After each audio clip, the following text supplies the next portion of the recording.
दोस्तों आज बात करेंगे जीभ के कैंसर के बारे में। मुंह के अंदर हमेशा जीभ या ज़बान से संबंधित जो भी कैंसर है उसके पेशेंट काफ़ी ज़्यादा पाए जाते हैं।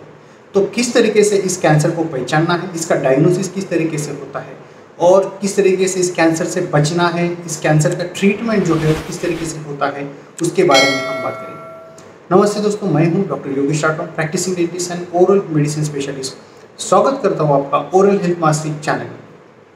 तो हम देखते हैं दोस्तों, मुंह के अंदर जीभ का जो पोर्शन है उसके अंदर जो है कैंसर की सेल्स जो है वो फैल सकते हैं।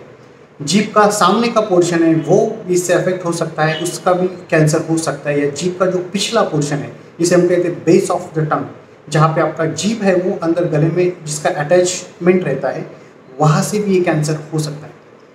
बहुत सी बार मुंह के अंदर सफ़ेद चट्टे हैं, लाल चट्टे हैं, या जो अल्सर है जो ठीक नहीं हो रहा है, इसे हम देख नहीं पाते। ऐसे समय पे ये जो कैंसर है वो बॉडी के अंदर या जीभ के अंदर हो सकता है और ये फिर फैल सकता है।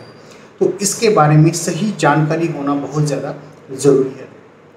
बेसिकली स्क्वामेस सेल कार्सिनोमा जो है वो सबसे ज़्यादा कॉमनली होता है ओरल कैविटी के अंदर, क्योंकि जो स्क्वामेस सेल्स है उसकी लाइनिंग होती है मुंह के अंदर की जो चमड़ी है उसके ऊपर, उसकी लाइनिंग हो सकती है। हम जो सांस लेती है वो नलिका के अंदर, हमारे डाइजेस्टिव ट्रैक्ट के अंदर, तो गले के अंदर, थ्रोट के अंदर, थायराइड के अंदर, या ओरल कैविटी के अंदर, रेस्पिरेटरी ट्रैक्ट के अंदर, या फिर डाइजेस्टिव ट्रैक्ट के अंदर स्क्वामेस सेल्स होते हैं। अगर इन सेल का जो भी बढ़त है या फिर इसकी जो ग्रोथ है अगर वो अनकंट्रोल होती है तो इसे माना जाता है स्क्वामेस सेल कार्सिनोमा। तो जीभ के अंदर कॉमनली पाया जाता है स्क्वामेस सेल कार्सिनोमा। ये हो सकता है anterior part of the tongue, इसका मतलब सामने, या फिर बेस ऑफ योर टंग, इसका मतलब पीछे की पोर्शन में भी ये कैंसर हो सकता है। सिम्टम्स के बारे में बात करें दोस्तों, हमारी ज़बान जो है, जीभ जो है, अगर उसके साइड के रीजन में किसी भी प्रकार का सफ़ेद पैच होना, लाल रंग का पैच होना जो कि काफ़ी दिनों से है, उसी जगह पर है, तो ये एक निशानी हो सकती है ओरल कैंसर की जीभ के ऊपर।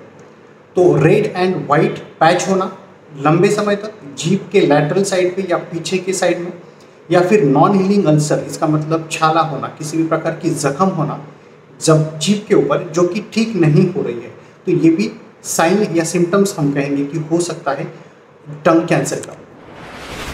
उसके बाद में जीभ की जो मूवमेंट है वो करने के समय काफ़ी ज़्यादा तकलीफ होती है, या खाना निगलते समय जो है वो काफ़ी ज़्यादा तकलीफ होना, ये भी एक सिम्टम है, जीभ के कैंसर से संबंधित हो सकता है।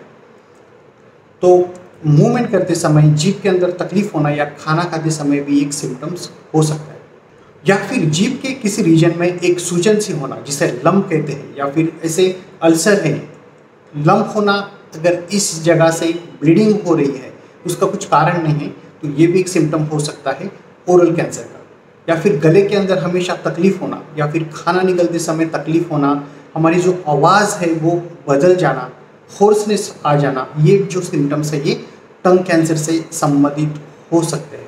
तो दोस्तों, अगर मुंह के अंदर जीभ के लैटरल साइड के ऊपर अगर नॉन हीलिंग अल्सर है या फिर किसी प्रकार की सूजन है, अगर हम उसे उंगली से फील करते हैं, ये इसमें काफ़ी ज़्यादा सख्तपन आ चुका है, तो ये भी एक साइन हो सकता है जिसे हम कहते हैं इंड्यूरेशन प्रेजेंट होना। अगर ये काफ़ी सख्त हो चुका है, अगर इसमें तकलीफ नहीं है, इसकी साइज बढ़ती जा रही है, तो ये पूरे जो सिम्टम्स है ये जीभ के कैंसर से संबंधित हो सकते हैं।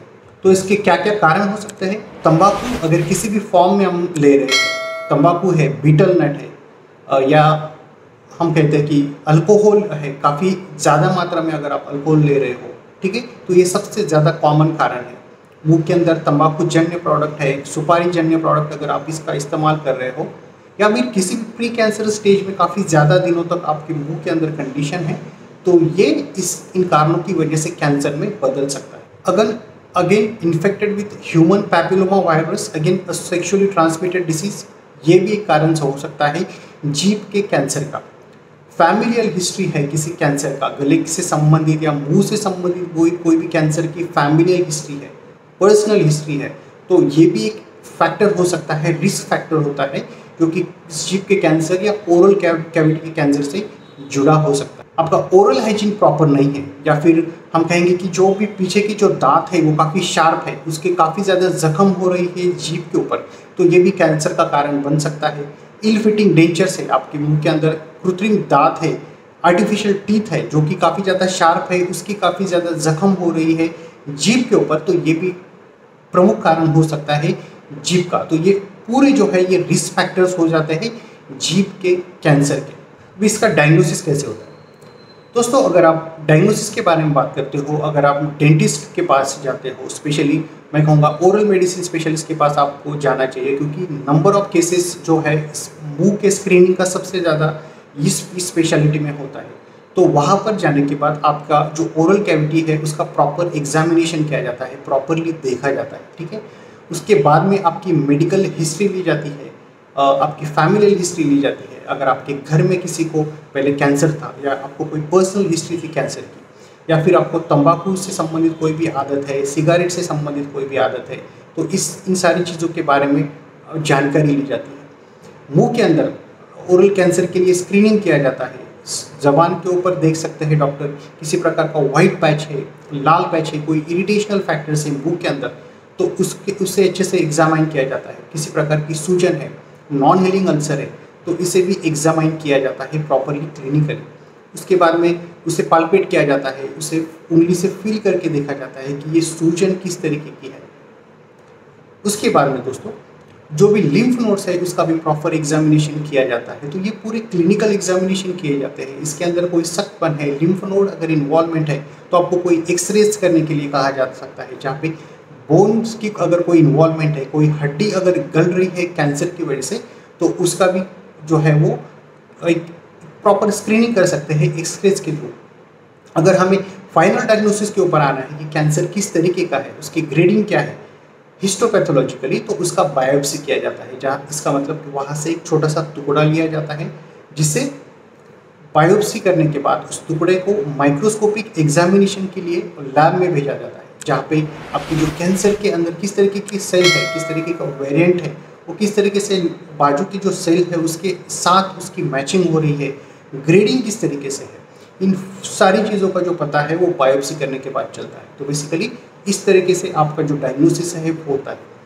अगर मेटास्टेसिस देखना है तो अलग अलग एक्सरेस आपको डॉक्टर्स कह सकते हैं, जहाँ पे पेट स्कैन है, पेट सीटी स्कैन है, जहाँ पे अगर डिस्टेंस मेटास्टेसिस है, आपके प्राइमरी कैंसर का जो कोशिकाएं है अगर वो बॉडी के अंदर दूसरे ऑर्गन्स में अगर फैल चुकी है तो उसका भी डायग्नोसिस हो सकता है। तो सबसे ज़्यादा ज़रूरी है टंग कैंसर अगर है तो मैंने पहले भी कहा कि आपका स्टेज 1 है, स्टेज 2 में आपके किसी भी प्रकार की तकलीफ का जो इलाज है या निदान है वो होना बहुत ज़्यादा ज़रूरी है, तो आप उसमें से पूरी तरह ठीक हो सकते हैं। दोस्तों जब हम बात करते हैं कि ट्रीटमेंट की, तो ट्रीटमेंट अगेन डिसाइड होता है कि आपके मुंह के अंदर जो भी कैंसर से संबंधित जो भी ग्रोथ है उसकी साइज़ क्या है। अगर बहुत बड़ी साइज़ नहीं है तो आपके ज़बान का उस पोर्शन जो है पार्शियल ग्लॉसोटॉमी इस सर्जरी को कहा जाता है, जहाँ पे आपके उस जबान का उस पोर्शन को निकाल दिया जाता है।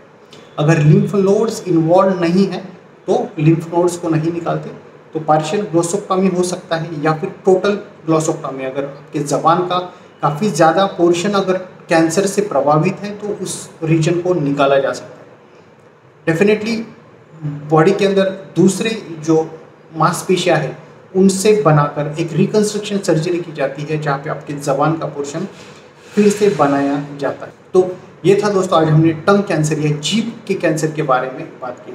मैं आशा करता हूँ आपको ये वीडियो समझ में आया। मैं मिलूँगा आपसे अगले वीडियो में, तब तक के लिए शुक्रिया।